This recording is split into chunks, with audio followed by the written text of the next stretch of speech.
Hey YouTube, welcome back. Today we've got a political bombshell that has set the Sunshine State abuzz. I'm talking about none other than Ron Desantis, the dynamic governor of Florida and one-time Republican presidential hopeful. If you've been following the political roller coaster of 2024, you know that things just took a sharp turn. Just when the race for the Republican nomination was heating up, Governor Desantis stunned the nation by stepping back from the presidential race and throwing his support behind none other than the 45th president, Donald J. Trump. The fallout from this unexpected move has set shockwaves through the political landscape, leaving supporters and opponents alike scratching their heads. The big question on everyone's mind was this a strategic chase move by DeSantis to ensure his re-election as governor, or did he just risk it by hitching his wagon to the Trump train? Opinions are flying left and right, with some praising the governor's savvy political maneuvering, while others believe he might just have jeopardized his political future. In today's video, we're diving deep into the controversy surrounding Ron DeSantis' decision, exploring the reactions from his supporters, his opponents, and even his fellow candidates. So buckle up folks, because the political roller coaster is showing no signs of slowing down. Don't forget to hit that subscribe button, ring the notification bell, and let's jump into the wild ride that is Florida politics in 2024. And right now we'll be jumping into Ron's video of him giving his dropout speech. And after that, we'll be jumping into some of the most trending reaction videos. So do stick around for the breakdown after those videos. Let's get into it. Greetings from Florida. The warmth of being home is a reminder why I've chosen public service. From joining the United States Navy and serving in Iraq, to representing the people in the U.S. Congress, and now serving as governor of Florida. And it reminds me why I decided to run for president, to fight for those who have been forgotten in this country. This is America's time for choosing. We can choose to allow a border invasion, or we can choose to stop it. We can choose reckless borrowing and spending, or we can choose to limit government and lower inflation. We can choose political indoctrination, or we can choose classical education. These choices are symptoms of the underlying struggle to ensure that constitutional government can endure and that Western civilization can survive. And we launched this campaign to bring accountability to government, regain sovereignty at our border, and restore sanity to our society.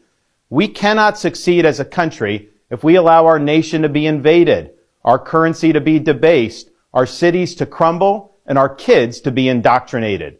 The DC elites who facilitated this mess do not care about you, and they do not work for you. They work for themselves. They seek to accumulate power at your expense to pursue an agenda that is harmful to the American people. Citizens do not serve politicians. It is the duty of politicians to serve you. Talk is cheap. Actions speak louder than words. Reversing the decline of this nation requires leadership that delivers big results for the people we are elected to serve. I have a record of leading with conviction, championing an agenda marked by bold colors, delivering on my promises, and defeating the people who are responsible for our nation's decline. That is the type of leadership we need for all of America. Now, over the past many months, Casey and I have traveled across the country to deliver a message of hope, that decline is a choice, and that we can, in fact, succeed again as a nation. Nobody worked harder, and we left it all out on the field. Now, following our second place finish in Iowa, we've prayed and deliberated on the way forward. If there was anything I could do to produce a favorable outcome, more campaign stops, more interviews, I would do it. But I can't ask our supporters to volunteer their time and donate their resources if we don't have a clear path to victory. Accordingly, I am today suspending my campaign. I'm proud to have delivered on 100% of my promises, and I will not stop now. It's clear to me that a majority of Republican primary voters want to give Donald Trump another chance. They watch his presidency get stymied by relentless resistance, and they see Democrats using lawfare this day to attack him. Well, I've had disagreements with Donald Trump, such as on the coronavirus pandemic and his elevation of Anthony Fauci. Trump is superior to the current incumbent, Joe Biden. That is clear. I signed a pledge to support the Republican nominee, and I will honor that pledge. He has my endorsement because we can't go back to the old Republican guard of yesteryear, a repackaged form of warmed-over corporatism that Nikki Haley represents. The days of putting Americans last, of kowtowing to large corporations, of caving to woke ideology are over. I thank all of our passionate supporters who have stood by us through it all. that we had people volunteer to come to Iowa in the middle of a blizzard to knock on doors and make phone calls touched us dearly. No candidate had more thrown at him, but no candidate had so many committed volunteers and staff. Finally, I want to thank my wife, Casey, and our kids, Madison, Mason, and Mamie. Casey's gone far above and beyond in her support for our campaign and for our cause. She's not only a great wife and mother, she's a great American who cares deeply about the future of the country that our kids will inherit. Our kids have seen and done a lot on the trail, from playing on the famed Field of Dreams baseball site in Iowa to making their first snowman in New Hampshire. They are one of the reasons we fight so hard for what we believe in. Winston Churchill once remarked that success is not final, failure is not fatal, it is the courage to continue that counts. While this campaign has ended, the mission continues. Down here in Florida, we will continue to show the country how to lead. Thank you, and God bless. Run! Ron DeSantis! Ronnie! Ronald! Reginald! Okay, that last one was too far. Baby Ron DeSantis has dropped out the presidential race. And because you did all of that. You mucked up all of those waters and shenanigans and fought culture wars and turned Florida into I don't know what in hopes that you would be president. And you've had to drop out. Y'all really don't like women over there in the Republican Party either, huh? Because you didn't talk about Donald Trump. You really tried to make your campaign against him, which you should, because he was the front runner. But yet and still, you're going to give him your endorsement? When you kept talking about his age and how we got to look forward and the drama that follows him. When you have a clear Nikki Haley right there running who doesn't have all that baggage. And I'm not advocating for Nikki Haley. I'm just calling a thing a thing. Oh, but Ronald, get on back down there to Florida, boy. I'm so glad. We don't have to hear Vivek no more. We don't have to hear Ron DeSantis no more. Nikki Haley's voice doesn't annoy me as much as the other two, so she can run for a little while. But Nimrata, you're not going to make it far either, because you've been lying. You know good and doggone well Nimrata is all up and through the American fabric. That's why you go by Nikki and not Nimrata. Which Nimrata is like a dope name to me. I love the way it sounds. It rolls off the tongue. It's very nice. Oh, but anyway, bye-bye, Ron. So we have some massive breaking news. Republican governor of Florida, Ron DeSantis, just dropped out of the presidential race. Yeah, that's right. DeSantis posted this 4.5-minute long video on Twitter, and I watched it so you don't have to, and it's just his usual garbage. He says we ran a great race and that he's dropping out, but also in his video, he endorsed Donald Trump. Yeah, seriously. By the way, less than a week ago, DeSantis said this about Donald Trump, saying you can be the most worst Republican in America. If you kiss the ring, Trump will say you are wonderful. And now, well, I guess DeSantis is kissing the ring. He wants to be in Donald Trump's good graces. He's scared of Trump. I mean, we saw in the campaign that he barely went after Donald Trump and only did so a little bit in the final few days. I mean, this just really shows you who DeSantis is and who the Republican Party is. I mean, they're scared of Trump. They're scared of a man facing over 700 years in prison, 4 indictments in 4 different jurisdictions, and 91 felony charges. That's the leader of their party. Yeah, I guess DeSantis is going to be heading home back to Florida, and I'm certainly not sad to see him out of the race. Surprise, surprise, Ron DeSantis has dropped out of the presidential race. I called it. I knew that was going to happen. And on top of it, he then endorsed Trump, stating that it's clear to me that a majority of Republican primary voters want to give Donald Trump another chance. While I have disagreements with Donald Trump, such as the coronavirus pandemic and his elevation of Anthony Fauci, Trump is superior to the current incumbent, Joe Biden. That is clear. Duh. I signed a pledge to support the Republican nominee, and I will honor that pledge. Trump 2024. Save America again. Well, folks, almost out of nowhere, Ron DeSantis has announced he's suspending his political campaign for president. He announced today on a social post on Twitter, Ron DeSantis ends presidential campaign before New Hampshire. So what does he do from here? What's his next play? It kind of clears the way for Nikki Haley. If somebody is going to beat Donald Trump, they have to do it by themselves. They can't do it with multiple people in the race. Can Nikki Haley do it? I've said before, she has a chance. It is a long shot. I could win the lottery tonight. There is a chance, but it is a long shot.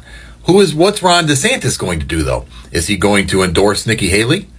Is he going to beg Donald Trump for forgiveness? Will Donald Trump accept that or just use it to embarrass him? What is the future for Ron DeSantis now that he has already trashed Donald Trump, tried to unseat him as the Republican nominee? Where does he go from here? Does he just go back to Florida, finish out his campaign, and then run for Congress or Senate? Time will tell. But right now, it's down to two. It's Trump and Haley for the Republican nomination. You ain't never gonna be president, Ron. Okay, you're welcome from the state of Florida, because now he's about to come back and bully us. Y'all did not want this man as your president. Okay, trust me, you don't. As somebody that has him as the governor, you did not. And watch, he's going to come out and blame DEI. He's going to come out and blame the LGBTQ community. No, Ron, you are sitting in your own failure. Okay, you are sitting in your own failure. We told you that your union busting, all of that stuff would not go over well in the general population, and it did not. Okay, people do not want to see you be president. They want to see Trump be president. So get in line, endorse your daddy Trump if you have not endorsed him already, and come on back to Florida. We're ready for you. You know that it's kind of like when loses in the NFL, he goes home and wife. We know we finna get that, but we ready for you. We're ready. Good afternoon from the great state of Florida, where presidential hopeful Governor Ron DeSantis just ended his campaign. Oh yes, the DeSantis campaign has come to an end because America has realized what Florida has over the past few months. Absolutely nobody. Ron DeSantis. I mean, let's be honest here. I don't even know how he got reelected, besides the fact that every last horrible being moved here during COVID-19. Only to now realize their mortgage has more than doubled because of their homeowners insurance policies, and most are going into foreclosure. Karma's hard at work on that one. Needless to say, thoughts and prayers to Ron DeSantis. That presidential campaign probably put an end to his career in politics as we know it. So now he's going to return to Florida and continue to stay up until 2027 when he's no longer governor, because he can't run for another term. Good luck to you, Ron. You went from Congress to being a governor. You're never making it back into the federal government. And I absolutely love this for little meatball McPudding finger. Boy, bye.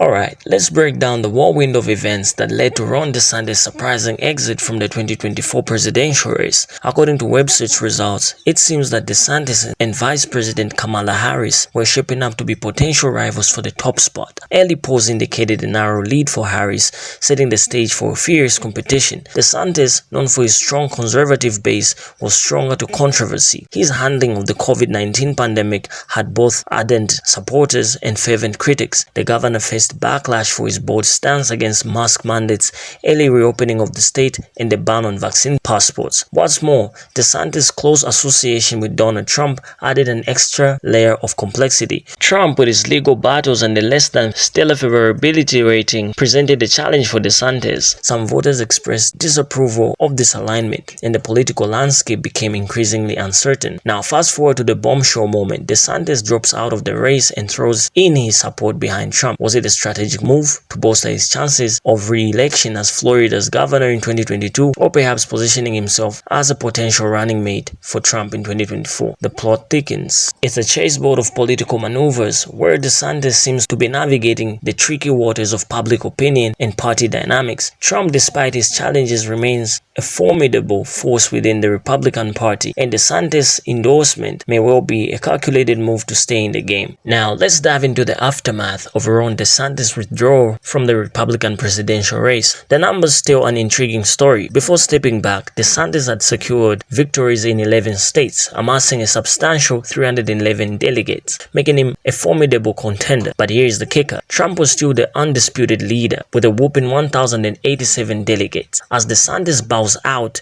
the burning question is, what happens to those hard-earned delegates? The Republican National Committee holds the key, and their decision could tip the scales of the entire nomination nomination process. According to the party rules, the RNC has the authority to decide the fate of delegates from candidates who have suspended their campaigns. The RNC could opt to release these delegates, allowing them to cast their votes for any candidate they choose. Alternatively, they might relocate them based on certain criteria, perhaps the endorsement of Desantis or the results of the primaries and caucuses. The stakes are high, as the decision could significantly impact the path to securing the majority of delegates needed for the nomination. Now, let's talk about the potential winners in this political chess game. Former Secretary of State Mike Pompeo, Senator Ted Cruz of Texas, and Governor Kristi Noem of South Dakota are names floating around. While they haven't officially entered the race, their alignment with Trump and expressions of interest make them key players. But it's not all smooth sailing. They will face competition from others, including Nikki Haley,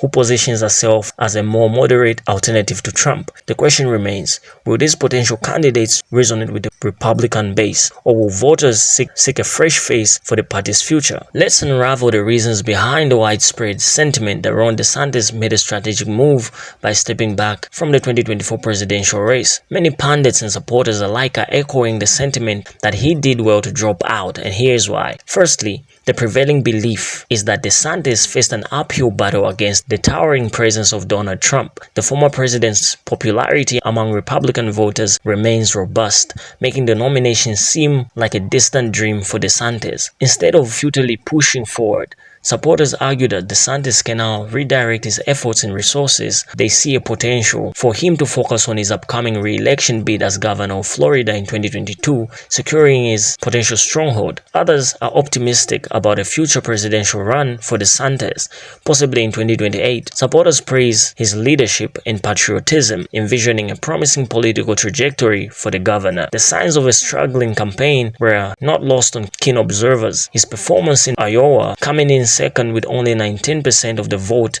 compared to Trump's dominant 49%, raised red flags. Trials in other crucial states like New Hampshire and South Carolina, coupled with criticism for his COVID-19 policies and alignment with Trump, made it clear that the road ahead was fraught with challenges. Hanging on might have brought marginal gains, but the risk was substantial. The potential for attacks from Trump's camp portraying him as weak and disloyal loomed large. Moreover, challenging Trump on key issues risked further damaging his popularity, especially in his home state of Florida. Ultimately, the decision to bow out early spared DeSantis from pouring more money and resources into a campaign with diminishing prospects. Instead, he now has the opportunity to fortify his position in Florida, facing a tough re-election battle against Democratic challenger Charlie Crist. The intricate chess game of politics often demands strategic retreats to secure future victories. Whether DeSantis made the right move will be a topic of much debate, but for now, the stage is set for the next chapter in the dynamic political career of Ron DeSantis. Now, let's sprinkle a bit of humor as we dive into the fascinating world of political popularity, or lack thereof, among our brothers and sisters. It's a tale of two leaders, Ron DeSantis and Donald Trump, who might need a GPS to find their way to higher approval ratings within this demographic. So, DeSantis and Trump are navigating the tricky waters of the community in search of voter support, but it seems they have misplaced their compass. The Democratic nominee, Kamala Harris, has quite the fan club, especially among our brothers and sisters, who seem to have embraced her with open arms. Harris, breaking barriers as the first woman and person of color nominated by a major party, has become the sweetheart of the community. Her track record in championing issues like criminal justice reform, voting rights, healthcare, and economic opportunity has folks nodding in approval. Now here's where it gets interesting. DeSantis and Trump, not exactly the life of the party in these circles, have found themselves in a bit of a pickle. Accusations of artodicist and discrimination have been floating around like confetti at a political carnival. DeSantis and Trump, attempting a grand counter-offense, have rolled out their achievements and initiatives for the community. Think criminal justice reform, school choice, opportunity zones, the whole shebang. But alas, the polls are delivering a reality check, showing that their efforts have yet to crack the double-digit approval barrier. And there you have it, folks. The political landscape is never short of twists and turns, and the story of Ron DeSantis' withdrawal from the 2024 2024 presidential race is no exception, as we've explored the reactions, the delegate drama, the strategic moves, and even the comedic dance for voter approval on the community. One thing is clear: politics is a roller coaster ride of strategy, perception, and unexpected plot twists. What Desantis' next move will be, only time will tell. Will he emerge as the victor in Florida's gubernatorial race, or perhaps make a comeback on the national saga stage in the future? The stage is set for a political saga that's far from over. As we wrap up this insightful journey, we want to hear from you. Drop your thoughts in the comments below. What do you think of Desantis' decision, the delegate drama, and the complex dynamics of the 2024 politics? Don't forget to hit that like button, subscribe for more riveting political analysis, and ring the notification bell to stay updated on all twists and turns in the world of politics. Until next time, stay informed, stay engaged, and as always, keep the conversation going.